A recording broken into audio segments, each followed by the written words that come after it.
All right, so let's look at types of trauma and all, lots of things.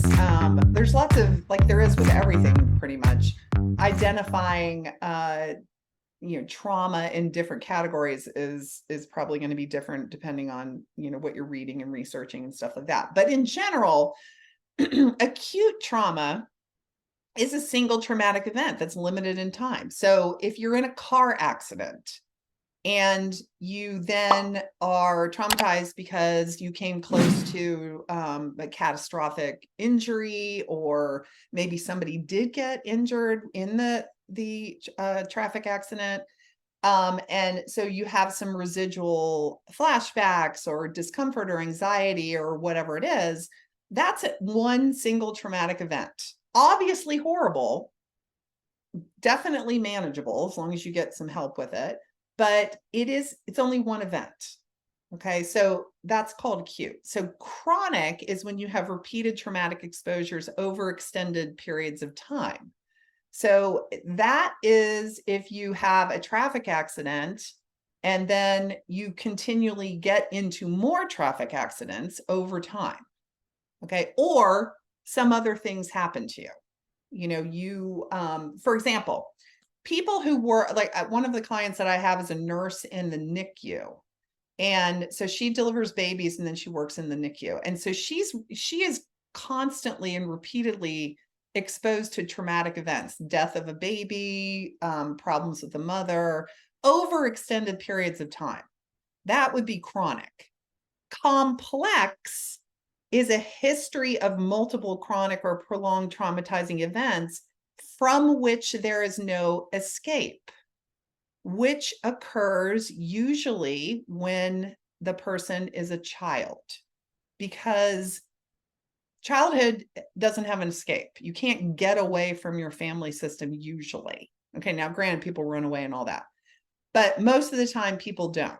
And so if you've got individuals who experience abuse or neglect during childhood, they're more likely to experience or deal with complex trauma. And it can cause long-term physical and mental health problems and make it really challenging to be in relationships. Okay. So those are the three kinds. So of course, today we're going to be referring to the complex trauma, because the individuals who struggle with inner child or have rejection issues or abandonment issues or any of these things are likely going to come from a background of complex trauma, in that their family system was not able to meet their emotional needs and or physical needs in some cases. All righty. Okay, forms of abuse. So everybody pretty much knows this. I mean, trauma occurs when a child or adult experiences some kind of abuse. And it can be easy to make the mistake of believing that some of these types of abuse are worse than others. But emotional and psychological abuse or neglect have the same devastating effects as physical or sexual violence and harm. When a child's sense of safety or attachment to a safe caregiver is threatened, their physical, emotional, psychological development is damaged, i.e., inner child wound. And their ability to make sense of the world, to figure things out, engage in learning, and develop good relationships is damaged as a result of that. Okay, so I frequently use the terminology like, if I find out that somebody has had any of these, emotional, psychological abuse, neglect, physical abuse, spiritual abuse, sexual abuse, any of those things, I usually say, like, you don't get out of that unscathed.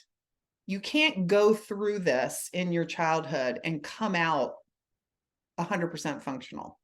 There's going to be some kind of repercussion.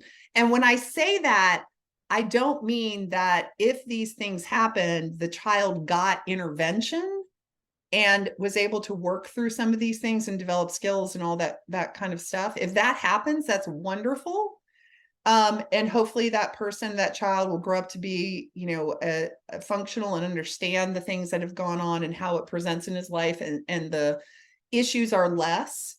But and we know most people don't do that in childhood, they don't deal with this in childhood, or their parents don't deal with it in childhood, particularly if the parents are the one that are doing it, then later on it becomes very problematic in their life. And that's how they end up with us. They come into our agency, our organization, our office, whatever it is, and say, hey, something's going on with me. I don't know what it is. And then we can uncover these kind of things. So for the sake of clarification, let's just go through some of these emotional and psychological abuse things. This is for the benefit of your client so they understand what this looks like. Irene said, when you say there's no escape from complex trauma, you mean never. I mean, you can't escape from the place that is causing the trauma. So when you're a child and you live with your caretakers, your parents, your aunts, uncles, your grandparents, whatever it is, and they're the purveyors of the abuse, you can't leave. You're a kid. You can't go anywhere. Now, can you report it? Absolutely. Most kids don't. What happens when you report it? You're probably going to be removed and then potentially put someplace else in a lot of cases. And that's not always that. I mean, traumatic in and of itself to be pulled from your family system, even if it is abusive, and put into another family system. But that's what I mean by that. It doesn't mean that you can't recover in some way from that complex trauma. But complex trauma is different from chronic trauma, because chronic trauma can occur in adulthood. Complex trauma is what causes all the things that we're talking about today.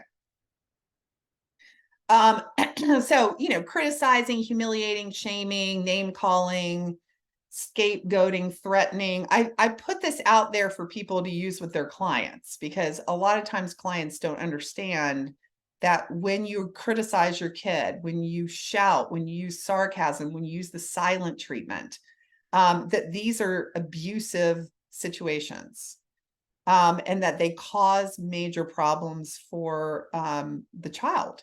So witnessing abuse is also considered to be emotional and psychological abuse. Now, when I say these things, I'm not saying that the court system identifies this as abuse, because they do not, depending on where you live. But it is abuse. So, make no mistake about that. When the parent or caregiver is manipulative or bullying, or they're gaslighting, or they make false accusations, they're controlling, they're intimidating, and they require the kid to perform degrading acts. So that's emotional and psychological abuse.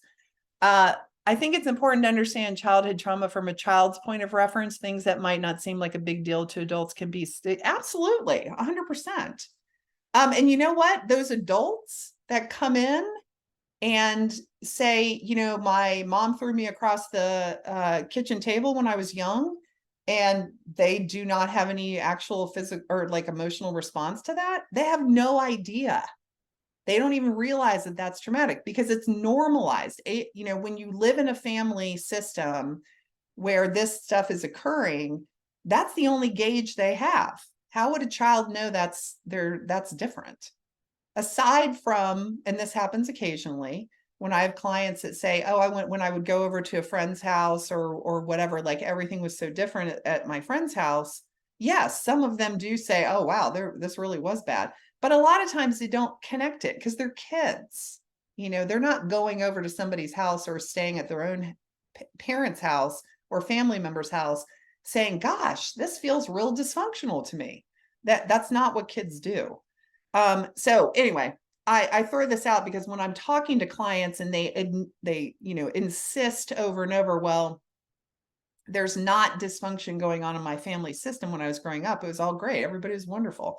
And then I start saying, well, let's just go through a few things and see if any of this stuff happened.